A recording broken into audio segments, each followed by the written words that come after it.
What is up, ladies and gentlemen? It is Nick, and we are back with another episode of The Creatives. I'm back with my brother, my best friend, I'm gonna gas him up a little bit. This man has came up with some of the crispiest photos, like car photography wise and photography in general, I've ever seen. Like, I will premium gas. I got the diesel for this man. It's my homie Zee Jay. What's up, guys? All right.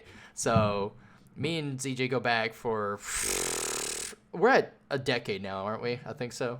Yeah, we're running up on it because I started going to Fairdale in 2012, like in the last couple months of my junior year.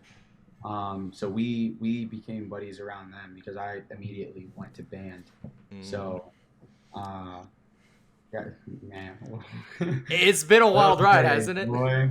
Yeah. That was a wild ass 2 months. Oh, I don't know. No, you're all good. You remember Nathan? That happened within like that first 2 months. We Bro, almost got into it, and Brian was like, because I told Brian, yeah, hold my guitar.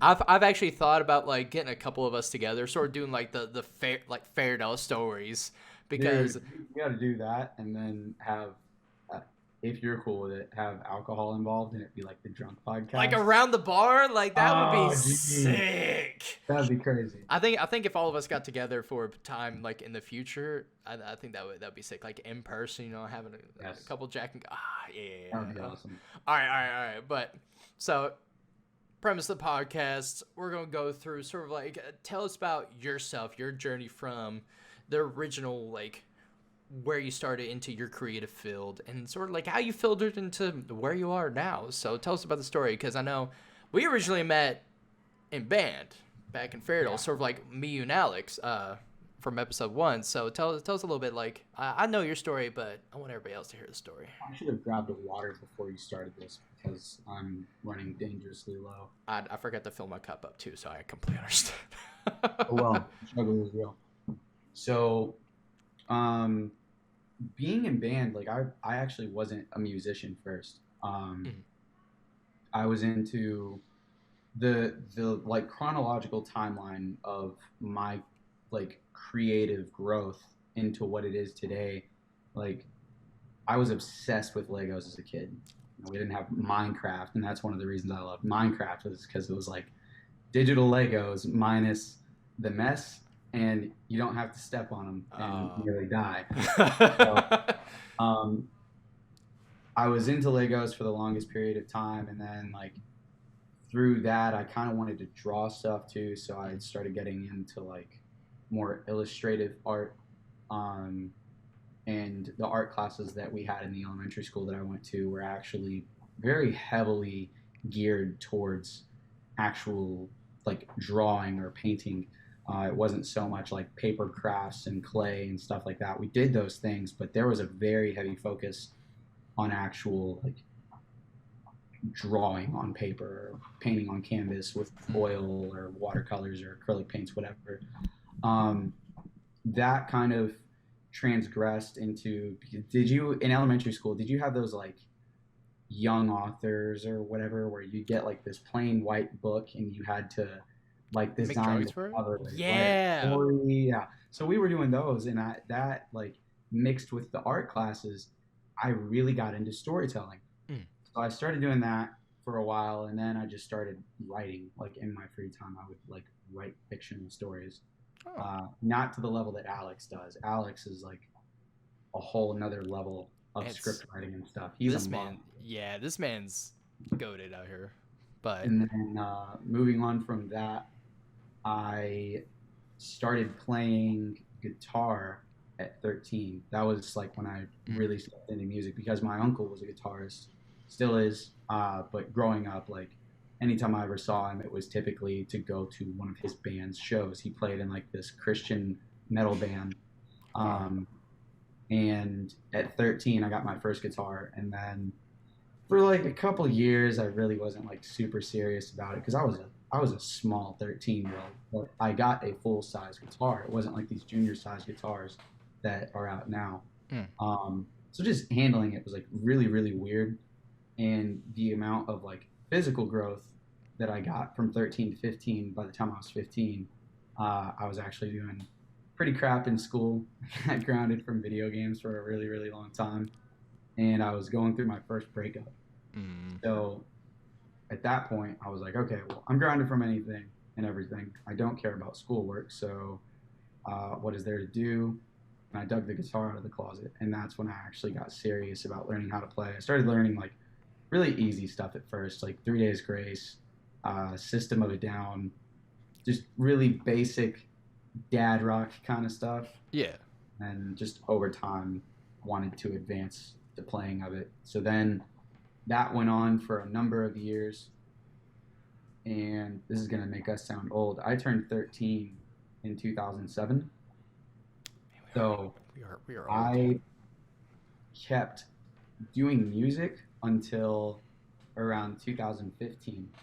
I was involved with a band that I'll leave them unnamed. I don't want that guy getting any sort of attention, but the vocalist left a very, very bad taste in my mouth. Just went above and beyond for those guys, was kind of promised a potential permanent spot in the band. And I remember the story. Yeah. So you know who I'm talking about. Mm-hmm. After, it was like after shows, I was the one like tearing down the stage, packing up all the equipment, getting it loaded up into the trailer, tearing down the drums, all by myself, and helping write new material. And it was just like, by the end of it, I got the shit end of the stick, and I was just like, you know what? I'm done with this. I'll move on to something that doesn't depend on, I guess, like, if you had to put it through something like a vote, like when you're in a band of 4 or 5 people, like, it's not just your song, it's everyone's song. Mm-hmm. Everybody's all working together on it. Yeah. So if someone doesn't like the song or the idea, you can get outruled. If there's not a majority vote, it's not going through. Yeah. So something where I had complete creative control that didn't involve having to get in a band, having to do any of that stuff. And so a little bit after that as well, my grandfather passed away. So I really needed a distraction. And music at that time was not it. So I got a GoPro Hero 4 Silver. That was my first camera. And at first it was just going to be guitar videos. And then I ended up not doing guitar videos at all. I actually more so kind of like vlogged, because I was watching like Casey Neistat, Walterific, Snowcat, like all these other like vloggers and stuff. They were actually a majority of them moto vloggers, but I wanted to kind of document like the car side of things, because I was also watching like Adam LZ. There's another guy, I think it's not Supercar Suspects. He's an older gentleman, but he had like all these crazy, like he would run from the police in like Ford GTs and stuff. Like, it was crazy. Yeah. They would have competition getting speeding tickets.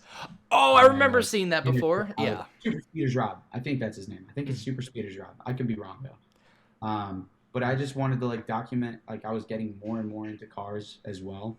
I grew up around my dad being into cars, my grandpa being into cars, my mom was somewhat into cars, so it was only natural that kind of, the apple doesn't fall too far from the tree.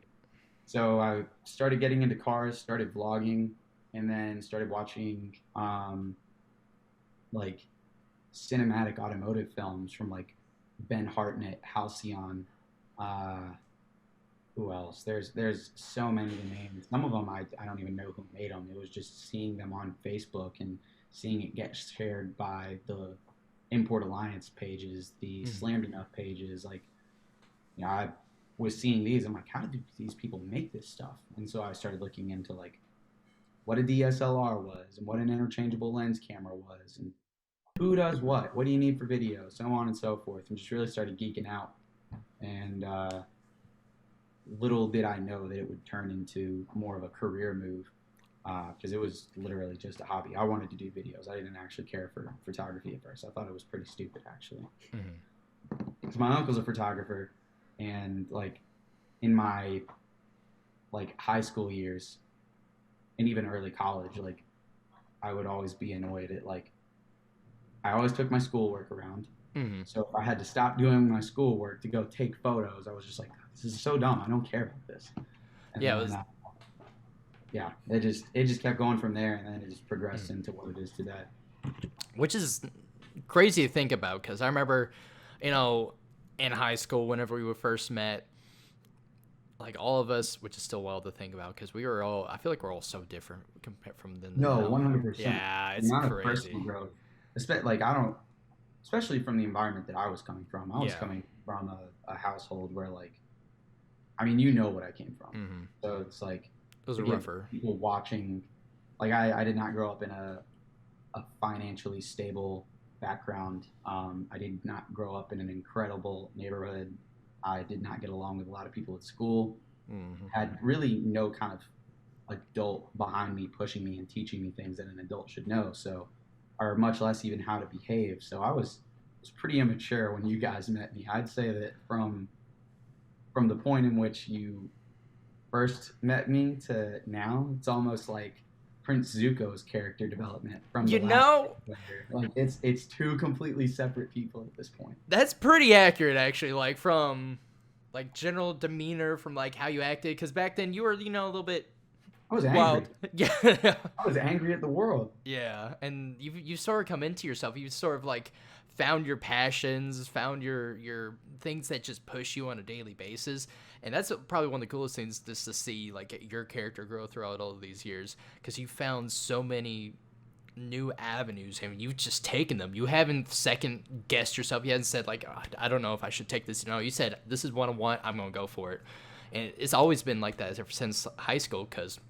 I know high school you were super super passionate about music. You still have that passion, but I know it's sort of transferred over to photography, videography now. But Yeah. in high school, you're just like you'd show me like all these like these riffs you were working on, or I can't remember. There was one crazy riff you were working on in high school, and you were just like, yeah, I'm just nailing it. It's all good. I can't remember. It wasn't a Dragon Force song, but I know it was something like crazy. It was like, you know. Um, Oh, it might have been. I think because that's when I really started getting into actual like a lot more technical guitar playing, like Avenged yes, Sevenfold, Bullet for My Valentine, Steve Vai. It I was think a it was that. Bullet for My Valentine song. Mhm. The I recognized the way you were just doing it. It's Yep. Hand of Blood. It was Yes, off that the was the first one. EP. Yeah, I remember hearing that. I would literally just sit there like geeking because I would always like I've always loved guitar, like guitar, bass, all that kind of stuff. It's never my fingers just can't work that way, like, or I've It's never all trained them. muscle memory. Yeah. It's just articulation that you Mm. develop over time. Because I remember when I first started playing guitar, like I'd see other people play, and I'm like, how do you do this? Mm-hmm. I'm over here like I can. It literally looks the exact same on my right hand as when I first started because this is my actual fret hand. Yeah. So at first I was like, this just really clunky trying to figure out like the chord patterns, and Yup. then you just get to where it's that muscle memory and you can just kind of flow through it. Mm. So it's all through practicing. That's honestly the hardest part of guitar is because it just feels so weird at first. It physically, Yeah. and then your hand-eye coordination is not, for most people, it's not there right off the bat. So seeing what you want to do, thinking about it, thinking about where the note is, and then you know articulating that through your fingertips on the neck on tempo without messing up or Mm. making the Guitar Hero missed note noises. It's a Brat, brat, brat. yeah, it can be a little bit challenging at first. It's actually, to me, I think that's the hardest part about picking up guitar. I think that's why most people quit is because of the frustration that comes with the difficulty in first learning how to play. So I speaking on that too. I know you were also delving into or diving in, should I say, into vocal training during that time. I remember you telling me about that because whenever you first started, you had a teacher who was telling you like negative comments, right? If I remember Yeah, correctly. so it was not long after I got my first acoustic guitar. Mm. About a year after really taking guitar seriously, I was in my sophomore year. I started working at a music store. Massive shout out to Mark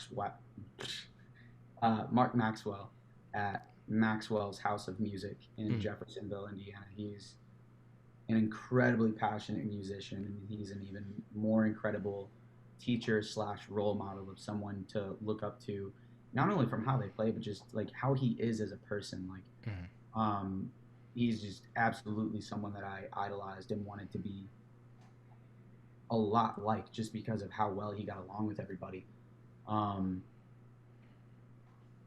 I went to one of the vocal coaches there because I got free lessons working there. That was kind of the trade-off. I got a guitar for free and had to work it off. That's fair. And then through that, I would get free strings, free guitar cables, free picks, free lessons in exchange for working there. So it was a cool little deal. And one of the vocal coaches told me that I wasn't going to be able to sing because I started kind of getting into the background vocals. At that point, I was kind of interested in potentially learning how to play guitar and sing at the same time. Like I said, I was learning 3 Days Grace, Breaking Benjamin, System of a Down, kind of dabbled in Bullet for My Valentine, but not a whole lot because they were still a little bit too difficult. But those other bands, you know, all of them had a guitar player that sang. Darren Malakian in System of a Down was a guitar player and a singer at the same time. Adam Gontier from 3 Days Grace, guitar player, singer. Ben Burnley, I think his name is, from Breaking Benjamin. He is the lead singer and a guitar player at the same time. So playing after those bands, it was only natural that I wanted to kind of try to emulate that footstep, that path. And I wanted to try and do vocal lessons. And when I hit the lady up that was doing vocal coaching, she was like, "Oh yeah, let's hear your key." And she played notes on a piano. Keep in mind, like, I'd never tried singing before. So when I tried it, it was just kind of like, obviously I did not do good. And she was just like, I didn't know how to use your vocal cord as a muscle. And any person who sings or has ever done choir will be able to relate to how learning how to use it, because it's a muscle. Learning how to use it is strange at first. Learning how to control it, especially, is even more of a challenge. So for somebody who had never tried singing before, and that was disclosed to her, she knew I'd never tried singing. She just immediately like told me after like 5 notes, she was like, "Yeah, you don't really have a developed set of vocal cords. You kind of waited too long to do it. This is something that's for people who have been doing it since they were kids. So I just wouldn't worry about it." So then I'm like, okay, fuck it. I'll just do screams. And then worked into practicing, which I did the absolute wrong things because I have a rougher voice. My voice is a lot raspier. I don't have like a smooth voice in the slightest bit. So the screaming came more naturally, listening to Linkin Park and Korn and stuff like that. Just doing like the backing vocals for stuff like that, because I was also in bands in high school and the singers couldn't do it like I could. And I wasn't about to have my singers, you know, for the multiple bands I was in, I wasn't about to have my singer mess up their vocal cords trying to do something that I could just as easily do. So I kind of got the best of both worlds out of it. But yeah, she told me that I was never going to be able to sing. And then once I started driving, actually, once I got my own car, came the car karaoke. And just through that, I was like, okay, I think I know what I'm doing here. And then I wasn't confident with it. And it wasn't until a band that I got into later on that the other guitar player heard me singing in the car, and he paused and he was like, "Bro, why are we searching for a singer when there's one in the passenger seat right now?" So, and then I became the vocalist for the band, and then got involved with the other band, and then so on and so forth. And so the story goes. Yeah. It's so cool, like, progressing. Like, you work so hard to achieve that goal. And, you know, you don't really notice your own progression just because you see it, you know, every single day. It's sort of like working out. Yeah. You see it every single day. And then one day when somebody notices, like, man, you do, like, homie, this your shoulders getting kind of broad, dog. Yeah, no, he's like, yo, you look like he can lift a dump truck. Like, thanks, man. Like, it's such a good feeling. It sort of, like, showcases, like, you know, I've worked worked this hard and like this is the fruits of the labor. And I think a lot of people can have a hard time getting to that point because even to get to the point of like mild recognition, it usually takes like months. And Yeah. that's months of consistent work. Mm-hmm. So Consistency is key. was there anything that was like going through that time that like you kept telling yourself or like sort of inspired you to keep on going? Like this is. I think the one thing that I told myself more than anything is that I need to get a bottle of water right now because I took my Adderall today and my mouth is so dry. Give me like 2 seconds. All right, I got you. Okay, and we're back. You got you're quick. Oh, you got literally right over there. I was thinking like, It's okay, like that SpongeBob episode. He's like, "Want to go see me get water? Want to see me do it again?" So yeah, I mean, at least it wasn't a horrible background. It's not like a messy room with things all over the shelves and wires on the floor. Hey, hey, that's my charging cable. This needs to get worked on. Hey, yo, listen. It's a work in progress. Everything in time. But no, I mean, for the question was, what would I like? What tips would I give for someone who's struggling with like especially with music climbing the aspect? mountain? Yeah, I mean, for music, it really just depends. I would say, as boring of an answer as it is, practice playing on tempo. Practice the finger movements. And maybe for guitar at least, like one of the things that I got from the music store I worked at, it was almost those like squeeze weights for grip training. Yeah. So there was something like that for guitar, and it was almost like not really a harmonica. It was kind of like something that you could hold in the palm of your hand and grip onto. But it had these like push down switches on them. And it was for each finger. And you could change the amount of resistance within the spring. So you could make it to where it started light and then you could just get heavier and heavier. And all I would do was run my fingers back and forth across it as quickly as I could, pressing them all down. And over time, I had the same amount of finger strength across all fingers.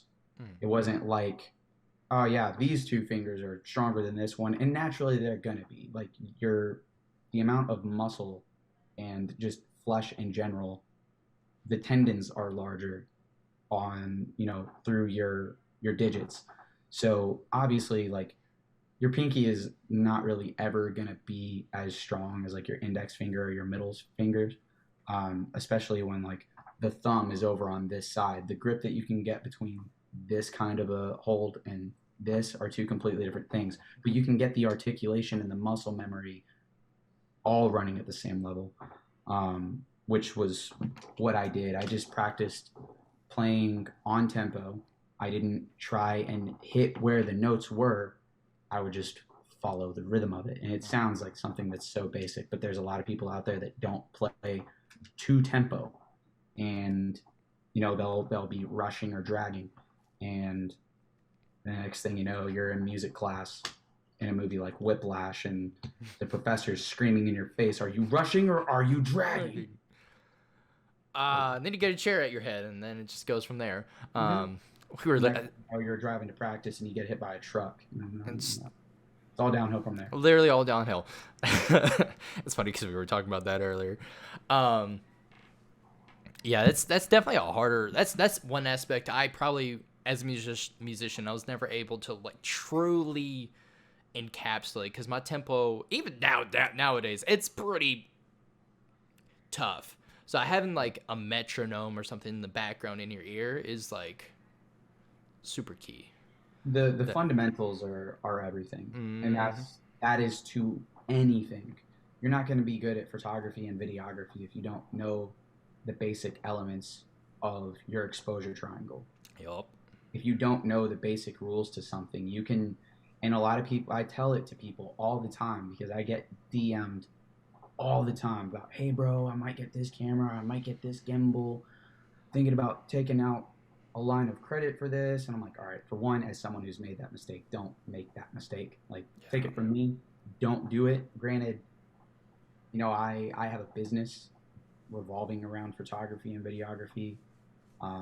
So it's my situation's a little bit different. But if you're not sending out invoices that could immediately pay for the gear that you just bought, whether it be 50 to $100 or literally $2,000 to $3,000, if you're not sending out those kinds of invoices, you don't need to be taking out a line of credit until you get to the point where you can like LLC comfortably and you're sending out invoices, you're developing a name for yourself, you have a lot of really positive client relationships, and you can create a consistent income. Then you can just open up a business line of credit, and then that's a whole nother ball game. But back down to the basics of it, I tell people all the time, like, work on the basics, work on your composition. And I tell them, I'm like, I can teach this to you. I'm not going to do it for free, but I would rather you spend that $500 and be taught these things than to go spend $500 on a piece of gear that you think is going to make you drastically better, or in your head. And you know how it is in the beginning. And everyone that's been down this path knows, like, gear acquisition syndrome, that gas is very much real. And I've been teaching photography for 2 years now, photography and videography. Hell, I taught you over the phone. I taught you Lightroom. Yeah, I was gonna say, yeah. While I was driving. I know this shit like the back of my hand. Yeah, you were the first person. Whenever I really started getting into photography, I was calling you up and I was like, hey, how do I edit this in such a way? How do you think I should compose this? I still go to you for a lot of different things just because I know how knowledgeable you are. So, and that's the important thing, that I think a lot of people, I don't know, we live in a really weird culture about paying other people and giving other people recognition. So I think a part of it's like, why would I pay you to help me when the information's out there on YouTube? Okay, well, yeah, you bring up a good point there, but you're not going to be able to ask that YouTube video questions. There's a possibility that you may have to go through dozens upon dozens of YouTube videos to find the answer, or just learn it the hard way. And that's by doing it until you figure it out. You can accelerate that by going to somebody who can teach you these things. And that is also something, just like learning the basics and the fundamentals can be applied to everything, literally everything. The same goes for that. Like, why try and argue the value of learning from somebody who is a professional in a field? It's literally the same as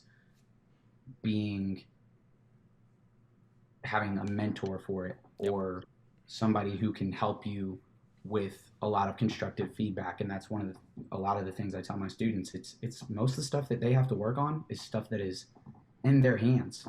It's not even their editing. It's not their gear knowledge. It's, are they applying the basics?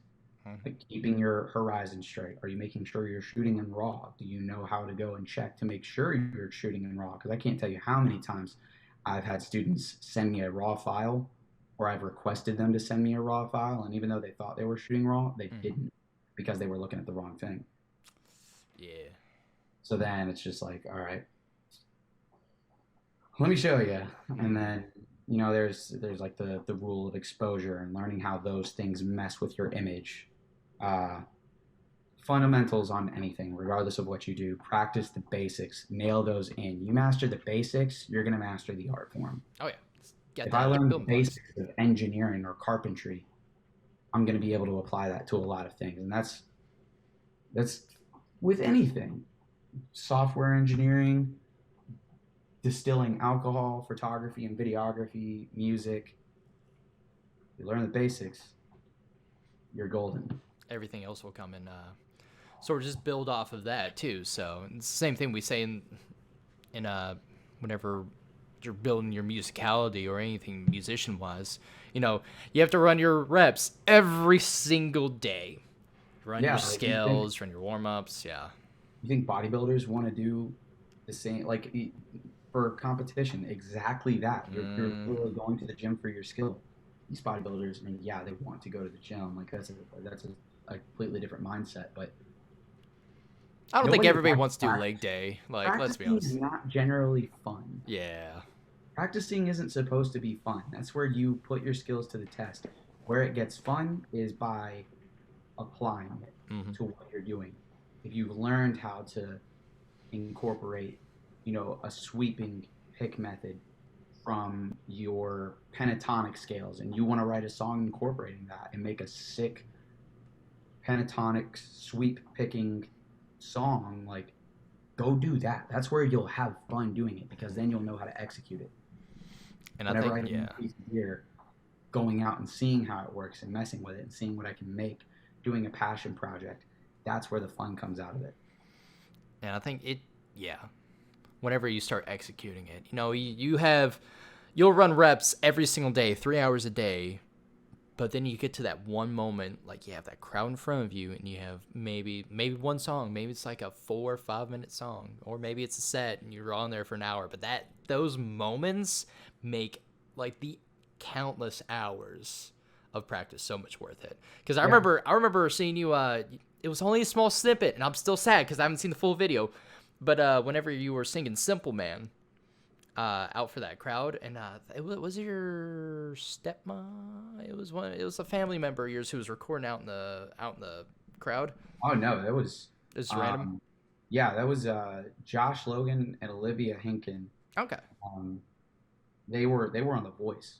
They were, I think they made it to finals on The Voice. Really? Yeah, like they were up there. Hmm. They actually met through that. I became good friends through Josh because we both worked for Best Buy at a point in time, Hmm. and then we just talked about music, and then way later on down the road, it turned into that where he was like, "Dude, you should come sing a song with us," because we were out at karaoke one night and Yeah. I did Simple Man, and he was like, "You should sing Simple Man with us at Thunder." And so come Thunder over Louisville, they're the headlining act. 30 minutes before the fireworks show starts, it's, "Oh yeah, come up to the crowd now." It wasn't, "Hey, let's have you do it earlier in the day." He wanted to fuck with me a little bit. he, he definitely put me on my nerves. That was the first time I'd ever performed in front of that many people, and there are a ton of people that go to Thunder. Oh my And this was gosh. pre-COVID Yeah. too, so like there's a lot of people that go to that event. Literally like hundreds, and especially at that event, probably there's like There's good thousands. 500 plus 1,000. I Yeah. mean, It's, at least right there alone in the immediate vicinity, there were probably like 2,000 people. and especially with like I don't know, such a recognizable song like "Simple Man." Everybody's gonna be like, Oh, they knew it. You yeah. could see in the video, like they knew the song. You could hear that one drunk girl getting into it.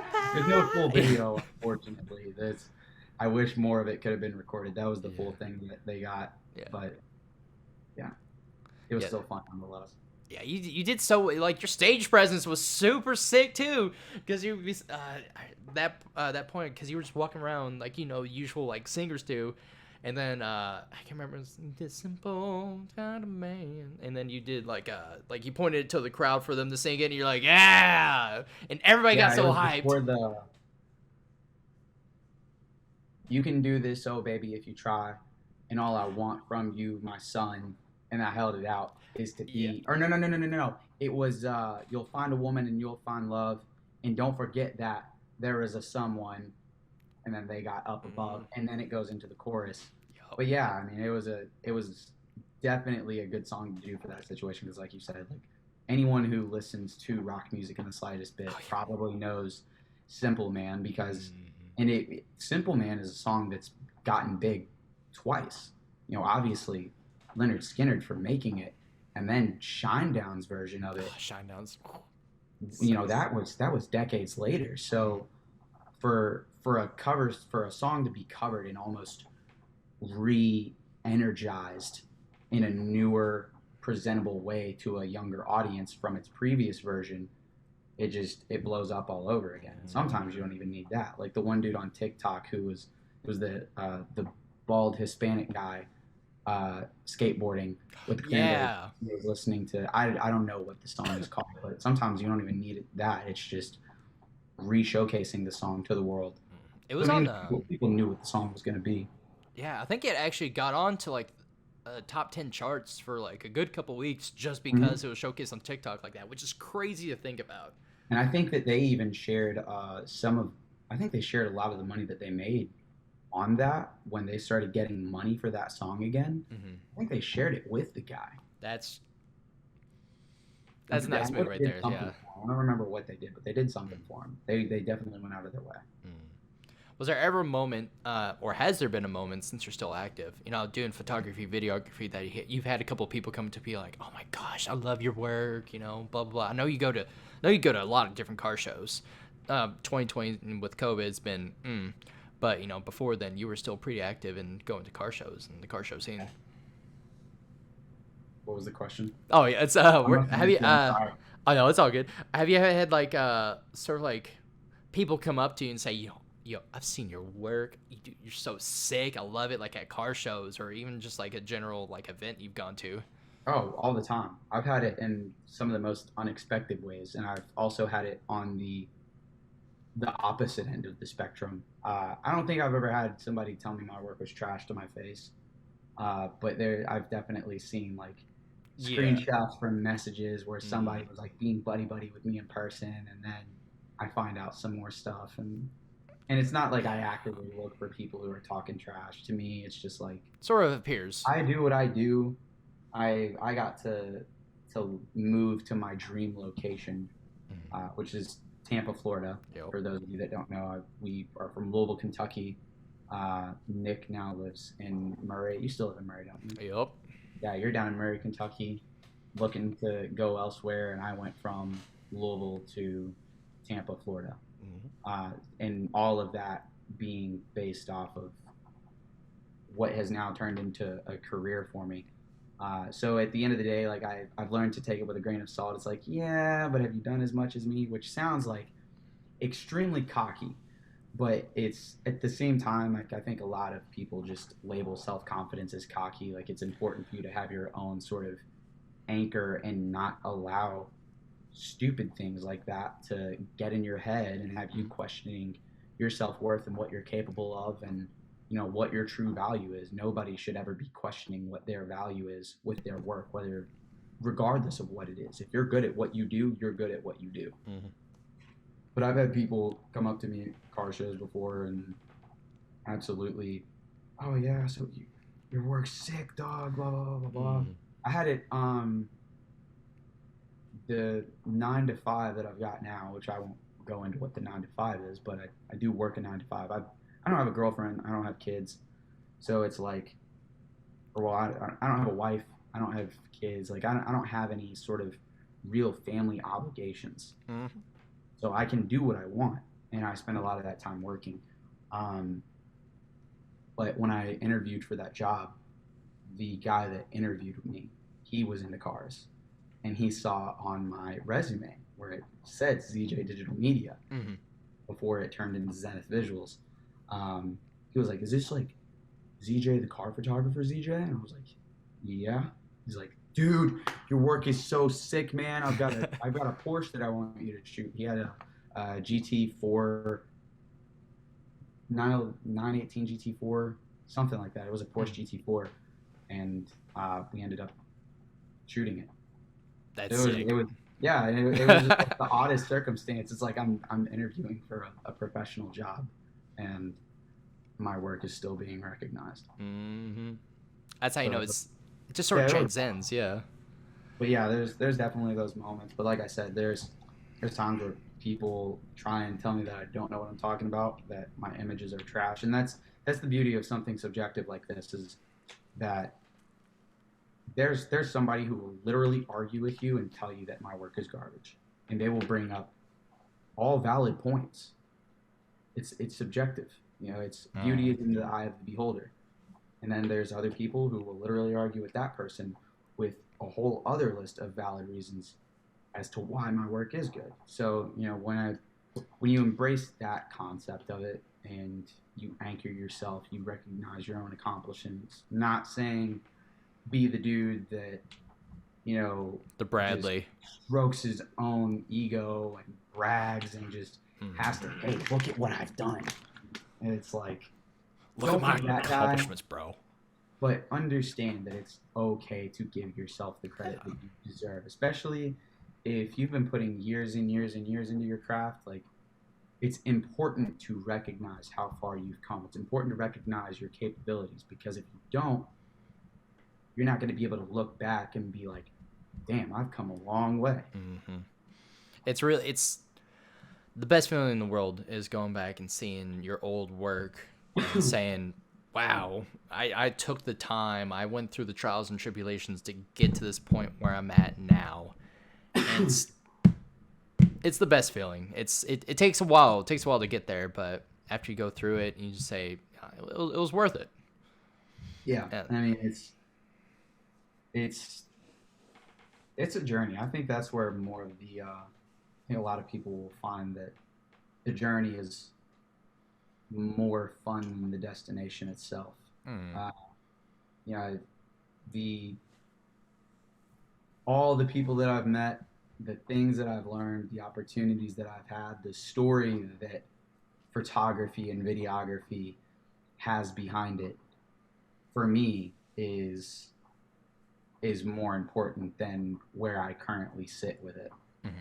The amount of trial by fire that I've gone through, the friends that I've made, the relationships that have spurred from it, all that stuff, like, is so much better than, yeah, this is a career move for me.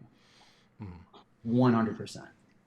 I think sometimes it's hard more than sometimes, it's hard to recognize that you're in your sort of like the drive to your destination, because a lot of people, same thing with waking up every single day. Oh, here's where I'm at. Like, every single day is almost like a rest stop. Like, this is where I'm at. I know where I'm at.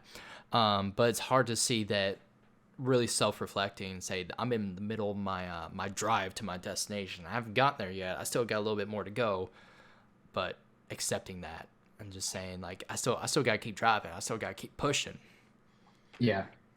For me, it was, and I think it can be tough sometimes, because, like, I didn't even know what the destination was for me. Yep. Like I said, this was all just a hobby. This was just something where I could do it and have complete creative control. That's all it was. And then I got more into video, and I just wanted to get better at it. Yeah. And then I got into automotive photography. I was already into cars. I was already going to car shows on a pretty regular basis at that point. And I was just doing videos for them, and I still had not learned enough about video yet. So when I found out that you could actually make pretty decent money doing automotive photography if you take it seriously and charge a premium and make what you're delivering worth that premium, you can actually make pretty decent money. I mean, most people charge like anywhere from $100 more often, $50 or less. I charge anywhere from $300 to $500 for the same shoot, and it's because at that point you're getting a whole different level of artistry behind your car, and it's not for everybody. Not everybody cares about paying that much for photos. Yeah. Not everybody who dumps all of this money into their car to make it look the way it does cares about getting those kinds of photos. But there are people that do, and that's the market that I segmented for myself. Anybody who prioritizes the same level of quality and passion that they've put into their vehicle, that's my market. That's my niche. My niche is not anybody with a car. Because a lot of people are, they aren't just spending money on the photos. They want to put this money onto the car too. There's a certain amount of stuff that they still want to do to their car. So I get it. And oftentimes, people are just like, oh yeah, I'm still doing stuff. I'll just have someone else do it, which is fine. And then there's also the people who, oh yeah, once I get done, we'll have to get it going. And those people hit me up way later on down the road once their car is nearing a point of completion, or at least for a point of visual completion. Mm-hmm. Changing your downpipe and cutting your catalytic converter off, You're not going to hear that in the photos, and you're not going to see it in the photos. It doesn't change the way your car looks. So sometimes I have to keep people in check with like keep it in perspective. Like, okay, let's look what's actually going to be seen on the car though. How much of a difference is it going to make? If you're only going to see it in a very particular angle, it's probably not the biggest deal, dude. Like that's just their passions. Like our passion is, creative, creating video work, creating photo work, entertaining, wherever it is. Their passions are, they want a super nice car. They want to make sure showcase like this is the work that I've put into it for this. Yeah. And then just sort of all comes together like that. So yeah. But not everyone gets that kind of level of interest in getting photos done. There are definitely people out there who are like, oh, my cousin could do it, or oh, so and so is charging $50. I'm like, okay, well, I get $50. Sounds aggressive. It sounds like an absolutely aggressive play, but I mean, at that point, it's just kind of like, as you learn your self-worth, you understand what you are and are not willing to do, especially when money gets involved. You just really start to dial that in and figure out for yourself what you want to do for what.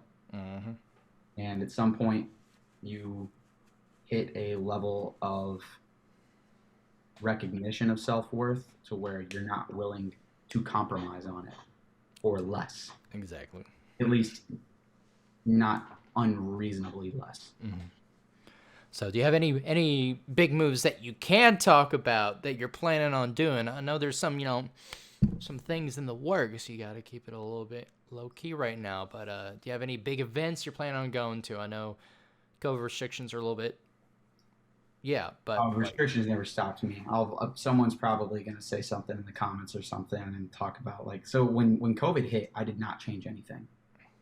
I did not change anything about the way that I lived. I still was traveling for work. I was still getting on planes.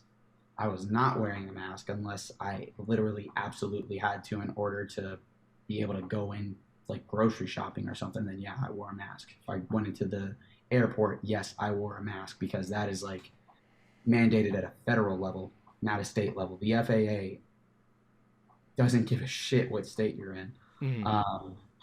But outside of that, like, I didn't really care about dodging social gatherings. I kept living. I didn't have room to stop. I was full on freelance at that point. I just graduated college. I had quit my job to go full time with photography and videography. I was not going to let the path that I was forging be stopped by a virus. And I don't regret my decision either, because if I did stop, I would not be here in Tampa today. Would not. Like, this is, you said earlier, the fruits of labor. Like, this is not giving up. And yeah, I mean, I still went to car shows as long as they were open, which later on in the year, as states opened up and things were allowed again, I went. I'm going to Slam Enough Gatlinburg at the end of September. Yeah. It's like your old stomping ground, right? I think that was one of the first ones you ever went to. Wasn't it? It wasn't the first one I went to. The first car show I went to was actually Import Alliance in Bowling Green. It's the fall Import Alliance meet in Bowling Green, Kentucky. And then Slammed Enough Stupid Cold was the first Slammed Enough event I had been to. And that was like my first really far away trip. That was my first, like, that's a 6-hour drive from Louisville. So that one was like, that's a very special show to me. And it was the last one that they had in this abandoned military airplane hangar. Oh, but that was sick. It was wild, dude. The vibes were insane. It was like nice and chilly. The snow was starting to melt. So from the time that I got there to the time that I was leaving, just the overall aesthetic of Memphis, Tennessee was drastically different. The people that I met there, just overall. And that show was where I realized, like, oh, damn, like, people can make crazy money off of this and, like, actually build a career off of it. Because there were some big names there, and I was just like, yeah, we're doing this. We're learning this too. And yeah, so that was the first Slam Enough show. I'm going to Slam Enough Gatlinburg. Um, Can't wait to I see that. don't know if I'm going to really be going to a lot of other shows. I have to look into when Fall Import Alliance is because they switched it this year. Normally, um, Import Alliance Spring Meet is in Atlanta, Georgia, and the Fall Meet is in Bowling Green, Kentucky. Well, this year they've got it switched. The Spring Meet was in Bowling Green, Kentucky, and the Fall Meet is going to be in Atlanta, Georgia. Oh, okay. I haven't been to the Atlanta meet since I got arrested at the one in 2018. I remember that story. It's still Atlanta. That was such bullshit. Mm-hmm. Which, quick story time for that. Essentially, I went to Spring Import Alliance, went to a car meet, and a police officer thought that I was somebody else and grabbed me by the arm. I'm a Kentucky boy in a completely different city, in a not the greatest part of town either, because that's where this car meet's being held at. Okay. So, yeah. all I know is that somebody grabs me, and I've got like 2.5 grand worth of camera gear in my hand. So my first response is to jerk my arm out. Well, actually, it was my right arm. I jerked my right arm out, and then in the same swift motion, threw my elbow back, and then bolted. Mm-hmm. Little did I know that it was a police officer, and they thought that I was somebody else. And all I knew was that someone was chasing me. Once I realized it was the police, I stopped and I complied. But they essentially arrested me on 2 counts of evading the police, 2 counts of disorderly conduct, 1 for battery. It was a whole slew of mess, and it got dropped because they did a lot of things wrong. They didn't read me my Miranda rights when they arrested me. They were actually accusing me of being a drug dealer, so they were arresting me on making their arrest presumed on things that were not true. So I mean, it was dropped for a multitude of reasons. The dude that arrested me, the person who pressed charges, which was the police officer, the guy who was making the arrest is the one who is pressing charges against you. He ended up getting fired for what he did. And I told that court, I was like, he didn't even announce himself. What if I was an ex-felon with a criminal record, and I like had a warrant for my arrest, and I had a gun on me, and I decided I wasn't going back to jail, and just so happened to be anti-cop too. Like, it was reckless the way they handled that. Well, plus that you ain't gotta worry about it. I was happy whenever I remember it was dropped. Didn't have to deal with it, but I remember that was stressful a couple months because they put it off a couple months. It was like 2-3 months later, wasn't it? Yeah, they set it out like 2 or 3 months later. It was 2 months later, and the court date fell in finals week. And I missed 2 finals. That's right. I remember because that's why you were like so stressed about it because you had to deal with that. Yeah, I think I wasn't sure. They kept on like I would ask for a new court date, and they would just keep pushing back the request. And then finally the request comes in, and they're like, or finally they accept it, and they're like, yeah. So what do you need it moved for? And I was like, I have finals week. I've been trying to get this changed for like a month and a half. They're like, oh yeah, it's past 30 days, so we won't be able to move it. And I'm like, I submitted this way back. Are you kidding me? Mm-hmm. It was a whole thing, and not fun. No, anything to do with the law like that? Yeah, not fun. Not fun at all. But I beat them in that battle. At the end of the day, you won. So, but closing remarks. Do you have anything that you like to, talk about? Anything you want to like, gas up? Anything you got to say? Not really. Gear doesn't matter. I know it sounds super stupid to say, and I'm saying it as there's like 4 lenses, 4 expensive lenses sitting behind me, and we're literally, my webcam on this is the A7 III with a 16 to 35 G master. So it's like, yeah, of course gear doesn't matter to you. You've got it. Beginning. Like if you're passionate about it, like learn about it. Make your goal to be as good as you possibly can. I think that's a good goal to apply realistically to anything, whether it's be the best version of yourself that you can possibly be the best musician you can be the best photographer you can be the best painter you can be. If you're into painting, like strive to be the next what's his name? Picasso? Da Vinci? No, not Picasso. The guy who's like, yeah, let's draw it.